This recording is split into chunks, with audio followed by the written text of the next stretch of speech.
हम पढ़ते हैं हाइपर सेंसिटिव के बारे में और ये होता क्या है। इसका हम पहले इंट्रोडक्शन जानते हैं कि हाइपर सेंसिटिव होता क्या है।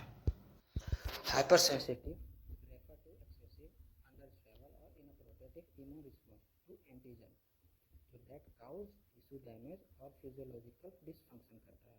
जैसे example dust, pollen, food allergy, drugs, insect bite आदि से होने वाली एलर्जी।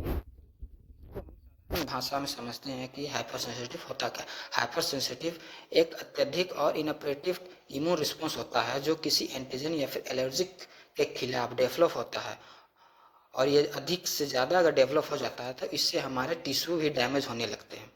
जैसे कि नॉर्मली इम्यून सिस्टम में इन्फेक्शन से प्रोटेक्ट करता है, यानी कि ये नॉर्मली इम्यून सिस्टम जो होता है वो इन्फेक्शन से प्रोटेक्ट करता है। जैसे मान के चलिए जब हमें इंसेक्ट बाइट करता है या फिर कोई फूड एलर्जी हो जाती है तो उस टाइम पे जब हमारे इम्यून जो सिस्टम है वो उस इन्फेक्शन से प्रोटेक्ट करता है हमें।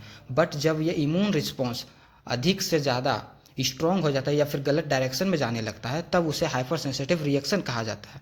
और ये हाइपर सेंसिटिव रिएक्शन हम तब कहते हैं जब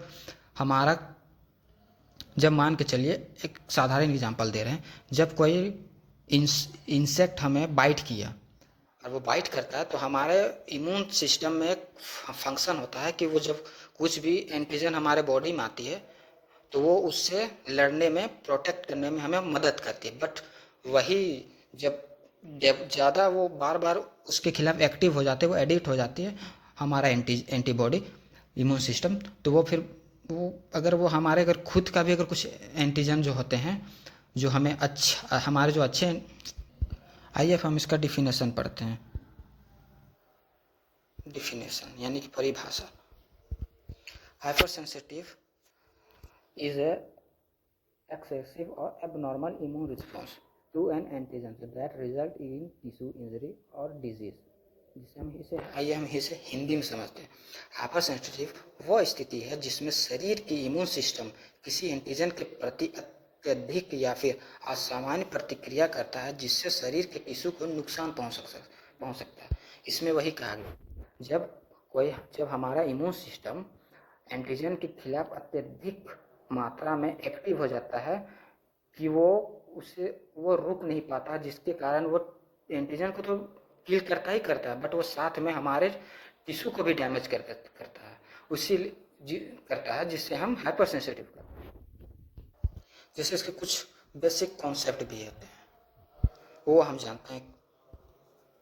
जैसे हाइपर सेंसिटिव रिएक्शन आमतौर पर ये दो चरणों पर होते हैं, यानी कि ये दो फेज में होते हैं।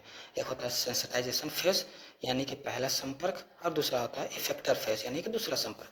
जो सेंसिटाइजेशन फेज होता है, जो पहला संपर्क होता है, ये पहली बार जब कोई भी एंटीजन पहली बार हमारे शरीर में इंटर करता है या फिर प्रवेश करता है तो हमारे बॉडी में जो इम्यून सिस्टम जो होता है वो उसे पहचानता है, उसके खिलाफ एंटीबॉडी बनाता है, उसे कहते हैं सेंसिटाइजेशन सेल। इस स्टेज पर यूजुअली सिम्टम्स नहीं दिखते। पर दूसरा फेज होता है जब वही एंटीजन दोबारा हमारे शरीर में प्रवेश करता है तो वो इम्यून सिस्टम जो होता है वो तुरंत उसको पहचानता है और उसके खिलाफ वो तुरंत एक्टिव होकर उसको वो किल कर देता है। यानी एंटीजन तो वो बार बार आने लगता है तो वो जो हमारे बॉडी में जो एंटीबॉडी बना हुआ रहता है वो तो उसको पहचानता है, वो उसको किल करने लगता है, और वो लगातार वही एंटीजन हमारे बॉडी में लगातार आते रहता है। तो जो हमारा एंटीबॉडी होता है वो बार बार उसको किल करने में इतना स्ट्रॉन्ग हो जाता है, इतना मतलब ये हो जाता है, तेज हो जाता है कि वो खुद के भी टिश्यू को पहचान नहीं पाता है और वो उस एंटीजन के साथ साथ हमारे टिश्यू को भी डैमेज कर देता है। अब हम पढ़ेंगे काउज ऑफ, जानेंगे हाइपर सेंसिटिव कि होता क्या है। आइए हम जानते हैं काउज ऑफ हाइपर सेंसिटिव। जैसे कि हम पहले देख चुके थे। ऑटो इम्यूनिटी मतलब कि रिएक्शन अगेंस्ट सेल्फ एंटीजन, मतलब कि इसमें जो एंटीजन होता है वो खुद रिएक्शन करता है अपने ही बॉडी के खिलाफ। मतलब इसमें रिएक्शन अगेंस्ट सेल्फ एंटीजन मतलब अपना ही एंटीजन के खिलाफ ये रिएक्शन करता है। रिएक्शन अगेंस्ट माइक्रोब्स मतलब कि रिएक्शन अगेंस्ट मतलब जब कोई बैक्टीरिया या फिर वायरस कुछ भी मतलब आते हैं तब तो उसके खिलाफ ये माइक्रोब्स के खिलाफ वो रिएक्ट करता है।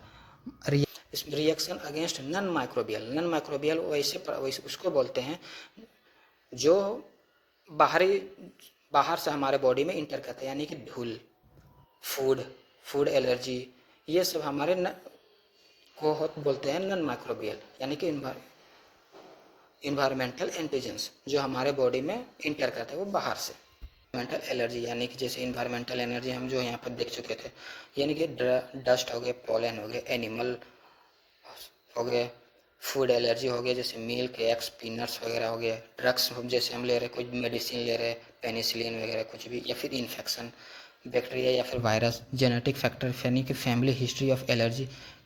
जैसे इससे होता है कि जेनेटिक फैक्टर यानी कि जैसे हमारे मदर्स या फिर फैमिली मेम्बर्स में किसी को इस तरह की एलर्जी या फिर कुछ होते हैं जो हमें बाय बर्थ मिल जाते हैं, कुछ कुछ होते हैं। अब हम पढ़ेंगे classification of hyper sensitivity. Types of immediate hyper sensitive होता क्या, इसमें रिएक्शन बहुत ही जल्दी यानी कि सेकंड या फिर कुछ फ्यू मिनट्स में होता है। इसमें IgE एंटीबॉडी इन्वॉल्व होते हैं और ये मस्ट सेल और बेसोफिल्स इम्पोर्टेंट रोल इसमें प्ले करते हैं। मतलब कि जब ये हम बहुत जल्दी एक काम करता है, इसमें मस्ट सेल और बेसोफिल बहुत ही इंपॉर्टेंट रोल प्ले करता है। जैसे इसके बारे में भी जानते हैं हाइपर सेंसिटिव के बारे में, जैसे देखते हैं नीचे दिया हुआ आपका शॉर्ट नोट्स में। जैसे it is caused bye IgE antibody specific for environmental antigen and is the most prevalent type of hypersensitive disease. Immediate hypersensitive disease commonly group under allergy. मतलब यहाँ पे दिया हुआ है कि जो हाइपर सेंसिटिव होता है डिजीज होता है वो कॉमनली ग्रुप में पाया जाता है, ग्रुप्स में होता है। जो allergy often cause by activation of interleukin 4 जो प्रोड्यूस करता है and cell and the production of IgE antibody. Interleukins को एक्टिवेट करता है जो प्रोड्यूस करता है सेल्स, जो प्रोडक्शन करता है सेल्स का प्रोड्यूस करता है, और जो सेल्स होता है वो प्रोडक्शन बनाता है IgE एंटीबॉडी का, जो विच एक्टिव करता है मस्ट सेल को एंड इस्नोफिल्स को, जो इंक्लूडिंग इन्फ्लामेशन, जो इन्फ्लामेशन से लड़ने में मदद करता है। जैसे एग्जांपल के तौर पे अस्थमा, हाई फीवर या फिर फूड एलर्जी, ये सब के खिलाफ वो लड़ने में मदद करता है। अब हम देखते हैं टाइप्स 2 ऑफ हाइपरसेंसिटिव यानी कि साइटोटॉक्सिक हाइपरसेंसिटिव या साइटोटॉक्सिक हाइपरसेंसिटिव।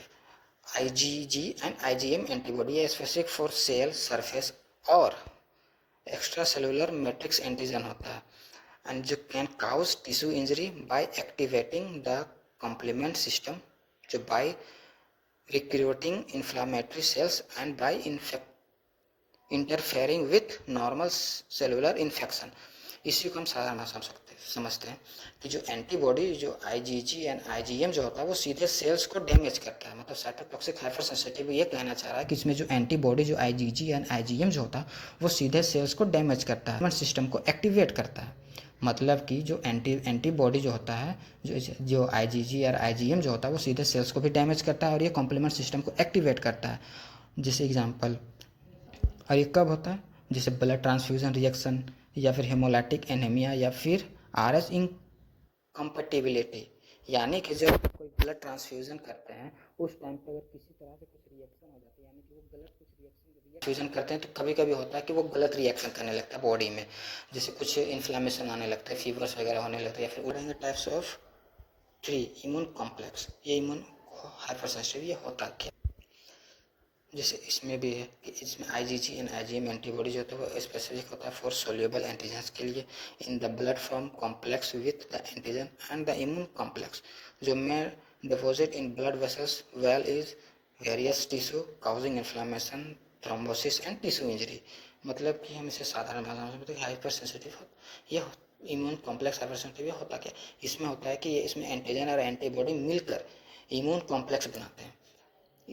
उस टाइप्स ऑफ साइटोटॉक्सिक में केवल एंटीबॉडी बनता है, बट इसमें क्या होता है कि इसमें एंटीजन और एंटीबॉडी दोनों मिलकर इम्यून कॉम्प्लेक्स बनाते हैं और ये इम्यून कॉम्प्लेक्स बनाते हैं तो ये टिश्यू में डिपॉजिट होकर इन्फ्लामेशन पैदा करते हैं। मतलब कि ये कभी कभी जब ये दोनों एंटीजन और एंटीबॉडी मिलकर अगर कुछ बनाते हैं तो कभी कभी होता है कि वो अलग रिएक्ट करने लगता है, मतलब वो रिएक्शन थोड़ा सा करने लगता है क्योंकि वो दोनों में मिलाप नहीं हो पाती अच्छे से, वो मिक्स नहीं मिल नहीं पाते हैं अच्छे से, उन दोनों का कॉम्प्लेक्स नहीं बन पाता है तो कभी कभी वो टिश्यू को भी डैमेज कर देता है और कुछ इन्फ्लामेशन भी कॉम्प्लेक्स हमारे ब्लड वेसल्स में डिपॉजिट होकर इन्फ्लामेशन या फिर टिश्यू इंजरी करने लगते हैं जिसको बोला जाता है इम्यून कॉम्प्लेक्स। अब हम पढ़ेंगे टाइप्स ऑफ 4 मतलब कि डिलेड हाइपरसेंसिटिव ये होता क्या, ये 24 से 48 घंटे बाद इसमें एंटीबॉडी नहीं बनती, इसमें मतलब कि इसमें एंटीबॉडी नहीं बनता, इसमें टी सेल का मुख्य भूमिका निभाता है। मतलब कि इसमें कोई भी एंटीबॉडी नहीं बनता, इसमें टी सेल बनता है। जैसे in this disorder tissue injury में be due to T lymphocyte, यहाँ पे वही दिया हुआ है कि दिस डिसऑर्डर टिश्यू इंजरी में be due to T lymphocyte, यानी कि इसमें जो टिश्यू जो इसमें जो डिसऑर्डर होता है यानी कि टिश्यू इंजरी जो होता है वो में बी कौन काउज करता है, T lymphocyte that induce inflammation करता है और डायरेक्टली किल करता है टारगेट सेल को। वही यहाँ पे भी दिया हुआ है कि ये क्या करता है कि ये जो टिश्यू इंजरी भी करता है कौन, टी लिम्फोसाइट, जो और ये इन्फ्लामेशन भी करता है और डायरेक्ट किल करता है टारगेट सेल को। और जो most of this disease the major involve activation of CD4, यानी कि जिसको हम टी हेल्पर सेल बोला जाता है, जो सीक्रेट करता है साइटोकाइंस को सीक्रेट करता है, जो दैट प्रोमोट करता है इन्फ्लामेशन एंड एक्टिवेट करता है ल्यूकोसाइट जो मेनली न्यूट्रोफिल्स एंड माइक्रोफिल्स। मतलब इसी को हम साधारण भाषा में समझते हैं कि जिससे इसमें साधारण भाषा में समझते हैं कि जो टी सेल हो, जो टी लिम्फोसाइट जो होता है वो डायरेक्ट काम नहीं करता, वो एक्टिवेट करता है CD4 को, जिसे हम टी हेल्पर सेल कहते हैं। और जो टी हेल्पर सेल जो होता है वो तुम्हारा वो सीक्रेट या फिर वो एक्टिवेट करता है ल्यूकोसाइट्स को। साइटोकाइंस का काम क्या है कि वो मतलब होता क्या है, साइटोकाइंस हम समझते हैं कि साइटोकाइंस जो होता है वो दो सेल्स के बीच में जो बात करने की जो एक्टिविटी होती है, यानी कि दो सेल्स जो बात करते हैं उसे हम साइटोकाइंस बोलते हैं। जैसे दो आदमी बात कर रहे हैं तो हमारा लैंग्वेज को तो हम हिंदी में बात करें तो हमारी हिंदी हो गई, इंग्लिश में बात करें इंग्लिश हो गई, मतलब हमारा एक लैंग्वेज होती है वो बात करने की। बट वही दो सेल्स जो आपस में जो बात करते हैं कि हम कोई एक एंटीजन आ रहा है उसको हम कैसे किल करें, तो वो दो एंटीजन जो मिल के बात करते हैं उस बोलचाल की लैंग्वेज को साइटोकाइंस बोलते हैं, जो इन्फ्लामेशन बताता है। और वो कि आ गया बेटा, अब हमारे बॉडी में इन्फ्लामेशन आ गया, एक कोई एंटीजन आ गया, प्रवेश कर गया है, अब चलो कुछ चीज़ अब एक्टिवेट करते हैं ल्यूकोसाइट्स को। अब जो ल्यूकोसाइट्स को वो एक्टिवेट करता है, अब ल्यूकोसाइट जब एक्टिवेट हो जाता है और वो पहचान लेता है कि अब आ गया, तो उसके खिलाफ फिर वो न्यूट्रोफिल बनाता है और माइक्रोफेज बनाता है, जो फिर वो इन्फ्लामेशन को किल करता है और फिर वो प्रोटेक्ट करता है।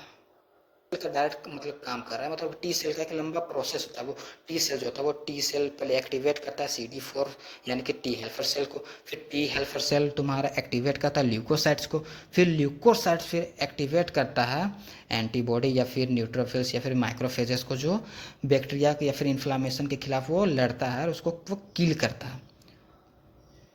तो जैसे यहाँ पे डायग्राम में दिया हुआ है, हम डायग्राम में देख सकते हैं, जैसे मैंने कुछ MCQs डाले हुए हैं हाइपर सेंसिटिव के, आप देख सकते हैं। ये MCQs आपको बहुत ही मदद करेंगे और बहुत ही इम्पोर्टेंट MCQs है। इन सभी MCQs के आंसर लास्ट में दिए हुए हैं, आप जाकर देख सकते हैं और ये बहुत ही आपका काम आएंगे।